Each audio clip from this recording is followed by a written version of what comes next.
Hey, what's going on? Ryan here with Intersection Records. I just saw the new Bob Dylan biopic, A Complete Unknown. This is directed by James Mangold, who also directed Walk the Line, which was the Johnny Cash biopic that came out like in 2002. Bob Dylan's portrayed by Timothée Chalamet, young 29-year-old actor from New York, does a great job. You know, I'm a huge Dylan fan. And when I heard about this movie coming out, I was excited, but I was also worried because a couple years ago when the Elvis documentary or biopic came out, I was all excited to see it and really hated that movie. Hated how they brought political things in, like the Robert Kennedy assassination, tried to bring up other social topics in the movie, just to do it, just to kind of go down those roads. So I was worried that they were going to do that here.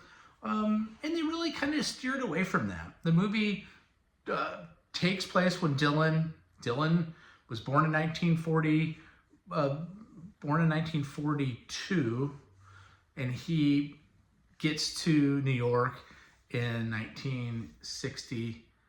Was he born in 41? He was born in 41. He gets to New York in 1961, prior to his 20th birthday. He's on a quest to see Woody Guthrie, who's his hero. There's a folk music revival in the United States going on, all from the late 40s or the 40s with the Weavers. Pete Seeger is a part of that, part of the culture of the folk movement in the 50s. And when Dylan gets to the hospital to see an ailing Woody Guthrie, Pete Seeger's there. Now, that is not a factual part of the movie. Pete Seeger is played by Edward Norton, who plays a prominent role in the movie. Scoot McNairy plays Woody Guthrie.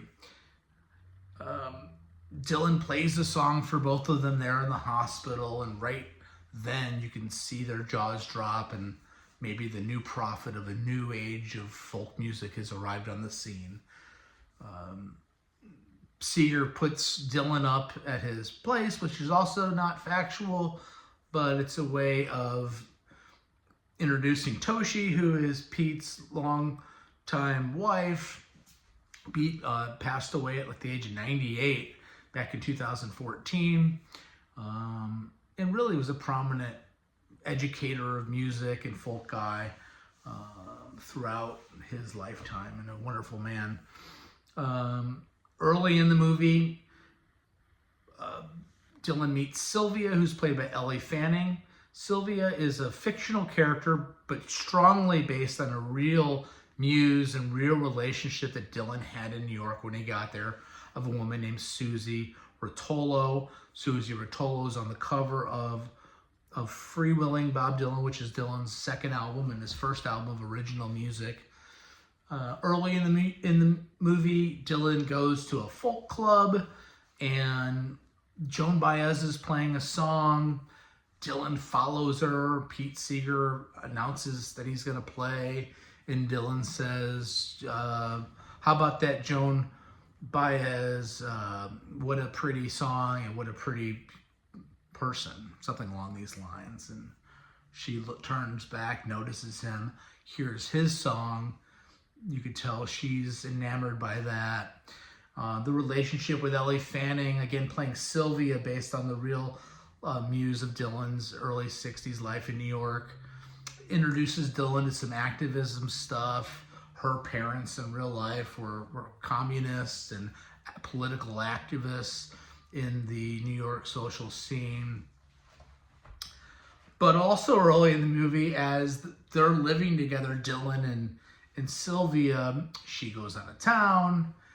Dylan performs at a club some of his own music, and Baez stumbles in and sees this, and all on the eve of the Cuban Missile Crisis, which probably doesn't add up, and wouldn't add up. This is a movie, right? But so they're trying to get a little political there, but that's true. There's a night during the Missile Crisis era, and I certainly wasn't around then, where we thought we were going to World War III and the end of the world as we know it. they start kissing, they sleep together, and the love affair and the love triangle between Sylvia, Joan Baez, and Dylan starts in the movie. And it's good. You know, the Baez has something Dylan wants, which is fame. As much as Dylan is portrayed as aloof about his career and just wants to be his own artist, he also wants to be famous, and that is a fact. So he looks up to Baez, who's already an established folk artist and really kind of crossing over into pop, as that person with a Columbia recording contract, as that person who's selling records. But Baez looks to Dylan as the person with the real talent, the person that's writing their own music, the person that has these words that, you know, as she would say in her song, Diamonds and Rust, you were so good with words. She recognizes his true talent. And the great thing about Monica Barbero, who plays Baez, is you can see that in her eyes. You can see that. And I actually, you know, again, I got choked up in a couple times early on in the movie as Chalamet plays Dylan, one of my favorite artists, somebody that I've seen, you know, over a dozen times live since the 80s, and is all of a sudden, instead of seeing Timothy Chalamet, I'm seeing Bob Dylan in New York. And to see, for my generation, you know, I'm a huge Dylan apologist in the sense that people say, oh, Dylan's voice sucks. Well, it's not about the voice, it's about the art. And he, you know, I always find myself defending Dylan to people. Well, you don't understand, Dylan wrote, you know, 15 great albums to start his career off. To see Chalamet play these songs and play Girl from North Country and play Masters of War and play Blowing in the Wind, and realizing it is that good, and Chalamet does a wonderful job. You know, Albert Grossman plays the manager, or is the manager of Dylan, played by Dan Fogler. Does a good job as a guy that's looking at Dylan as a commodity. Alan Lomax is played by Norbert Leo Butz. He's a guy that's representing the old guard of folk, and he's recording old bluesmen and old folk artists and so forth. And there's this thing with Seeger and Lomax against Grossman and Dylan. And at one point in the movie, you know, Dylan's recognizing that everybody wants something out of him, and a guy in an elevator, and this is also not a true factual part, but a guy named Bob Newirth, who does become Dylan's road manager, played by a guy named Will Harrison, says, well, what do you want to be, you know? And Dylan then goes and sees this guy, Bob Newirth, play in a club, and that's starting to spark this idea that maybe Dylan could be in a band. Maybe he doesn't just have to be there singing folk songs at these revival houses and these little small clubs. You know, he's already given, by 1965, the Byrds his song, Mr. Tambourine Man, which they make a huge hit out of. The Beatles are coming. The Beatles, he's already met the Beatles at Forest Hills in 1965. Dylan wants to be part of that. Dylan's only 25 years old, but he's singing music that's an older person's thing, and the rock and roll thing's happening. So now we start getting into this world that Dylan wants to be electric, and really that's kind of where the movie takes you to the 1965 Newport Folk Festival, and whether Dylan's going to play electric or acoustic. And I have a little bit of problem with the ending, like somehow there's a choice, and you know, the equipment's already set up there with the amplifiers and the drum kit. It's not like you could say, well, we're not going to play electric. They were planning on doing it. They did that. And there was backlash. And there's some factual things that didn't happen really there. The Judas thing, that happened in London in 1966. It didn't happen at Newport. Alan Lomax freaking out at Newport and getting punched out and by Bob Newirth, that never happened to my knowledge. It was more Pete Seeger being mad because Pete Seeger's father was elderly and the music was too loud. But Pete Seeger comes across as a guy that understands. Toshi, his wife, seems to, in the movie, keep Pete from really getting upset. Johnny Cash is played by Boyd Holbrook. You know, again, producer or director James Mangold did Walk the Line, which is probably that and Ray are my two favorite biopics. Holbrook plays Johnny Cash in a kind of a guy that supports Dylan, says, you know, don't be afraid to make some noise, Bob, and pushes Dylan down those roads.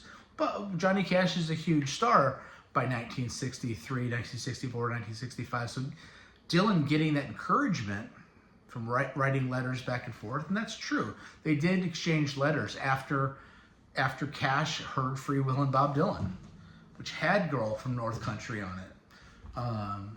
They became friends, and then finally met in '64 at the Folk Festival in Newport. There's some pretty kind of funny scenes with Cash being out of control. In general, it's a good movie. Muddy Waters' son, Big Bill Morganford, plays a fictional bluesman named Jesse Moffett in the movie. That never happened. That was a forced scene on a variety show that Pete Seeger had called The Rainbow Quest. You know, that maybe doesn't need to be there, but it shows Dylan collaborating with a blues guy. Even Pete Seeger sits in and plays. It was kind of a cool scene, but not necessary. Maybe there was a little bit too much fat on the movie. That could have been cut out. Some of the preaching that Pete Seeger does could have been cut out. I liked the movie. When I walked out, I said, I think I almost love that movie. Or it's almost a great movie. I told my father-in-law, who in March of 1965 at the University of Texas saw Bob Dylan perform in his prime. Joe and I have saw Dylan with my daughter Zoe in 2010, along with my brother-in-law Patrick. And again, as a Dylan fan, this is certainly a good movie. I don't know if it's great. I think it's right there, close to being great. It's better than The Doors. It's not as good as Ray. It's not as good as Walk the Line. It's better than Bohemian Rhapsody. I'm sorry, but Bob Dylan's better than Queen.